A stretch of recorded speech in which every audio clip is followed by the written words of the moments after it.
Hi, my name is Antonio Gonzalez Jr. I'm a graduate student in developmental psychology, currently taking Psychology 610 Social Behavior, offered at CUNY School of Professional Studies. This is my final project for the course, and I'm proud to present my Social Identity Crises Online Intervention Program proposal. So, what is an identity crisis and why does it matter? Psychologist Erik Erikson coined the expression identity crisis in 1963 as part of his theory on 8 stages of human development. Each stage of development involves a unique crisis, a period of confusion in which a person seeks a resolution that will later appear in his or her evolving attitudes and values. Groups and countries can face similar crises over conflicting social identities and collective consciousness. Such crises can become violent, as in the Turkey-Kurd conflict. Intervention programs have been shown to effectively reduce intergroup contact conflict, important in today's stressed world. As part of the theories and literature review for this proposal, it's noted that humans are social creatures that evolved to establish in-group, out-group associations to promote in-group member survival and to protect limited resources. As part of the social identity theory, our social identity is derived from our social group affiliations. This leads to an in-group, out-group, us versus them mentality, which is the basis for bias, prejudice, and discrimination against outgroups. Per the self-categorization theory, the greater our in-group affiliation, the greater we act in ways specific to that group. Identity infusion is an extreme example of this pro-in-group loyalty at the expense of one's self-identity.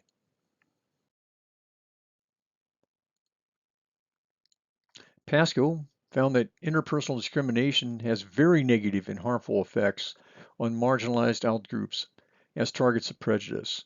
This is not limited to psychological or social effects, but also includes health effects. Shapiro and Newberg, in their multi-threat framework model, found that stereotype threats are not singular, but multifaceted. Individuals may become self as source targets, or groups may become group as source targets. Serenko and Sinclair further noted that attempting to diffuse stereotyping carries certain risk. If contact with an outgroup member reinforces the outgroup stereotype image, the in-group prejudice against that group actually increases.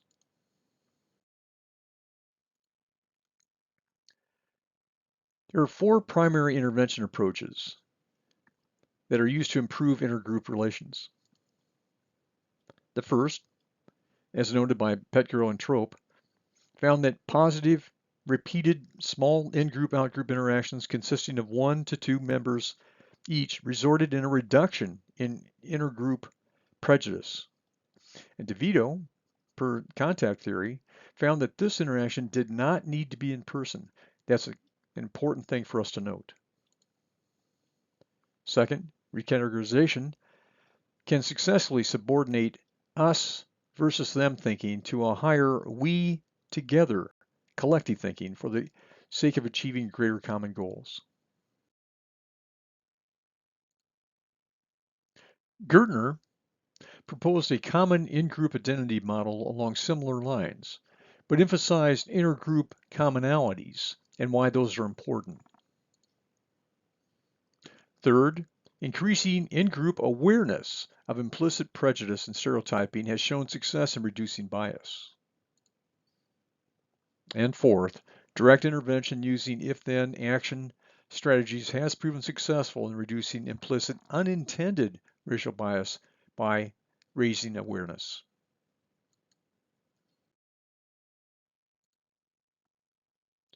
White and Abdul Raya had significant success in reducing both minority Muslim outgroup prejudice, anxiety, and bias towards Christian in-group members, while increasing the Christian in-group's awareness of Muslim sentiments by applying the dual identity theory with recategorization.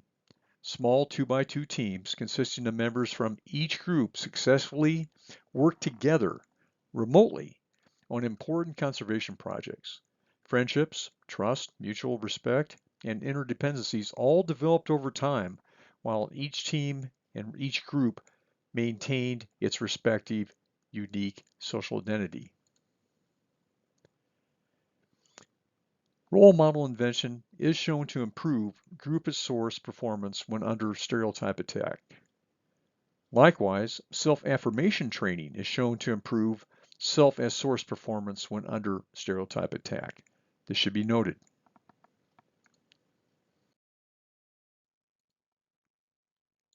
This proposal recognizes that stereotype attacks can target the social identity of either individuals, groups, or both. As such, the proposal seeks to enhance the target's resilience through constructive exercises and positive countermeasures provided through a readily available online media to the general public. The program foundation has certain assumptions. First, it is assumed that indirect or remote forms of contact can be successful, and they have been shown to be. It's assumed that stereotype attacks can be made against individuals or groups. This is known to happen. It is assumed that role model intervention strengthens group as target resilience. This has been found to be true. And it's been found and assumed that self-affirmation training strengthens self as target resilience. Again, this has been found to be true. The following steps are done through a computer interface with applied data analytics.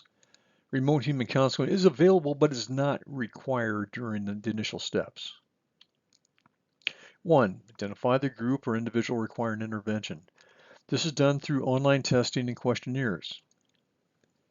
Number 2. Determine the type of intervention indicated. Is it group contact intervention? Is it an intergroup association intervention? Is it a group role model intervention or a self-affirmation intervention? 3. Establish an intervention goal and how that goal is to be identified. Number 4. Determine how progress will be measured. Number 5. Determine how successful goal attainment will be identified. Number 6. Establish a current performance baseline. Number 7. Establish a program start date, review date, and end date. Number 8. Execute the program and gather interim feedback data. The final steps of the program may be done automatically through the interface or can be done remotely in person-to-person consultation.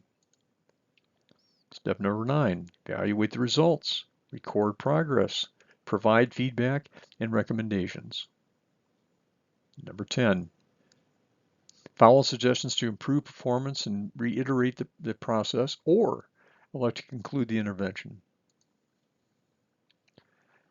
The computer intervention interface application has several important considerations. If group contact intervention is indicated, volunteer members from each group will work together remotely in small teams, 2 to 4 people, to resolve 5 increasingly difficult social scenarios. They will share their perceptions and their feelings from their perspective with their group and with the other group. The interface will note and share how the groups are similar in their feelings and perceptions. If intergroup association or recategorization intervention is indicated, volunteers from each group are intermixed and assigned to teams of 6 to 12 people. Each team is assigned 5 increasingly difficult team-building computer exercises as they compete against a Confederate opposition team.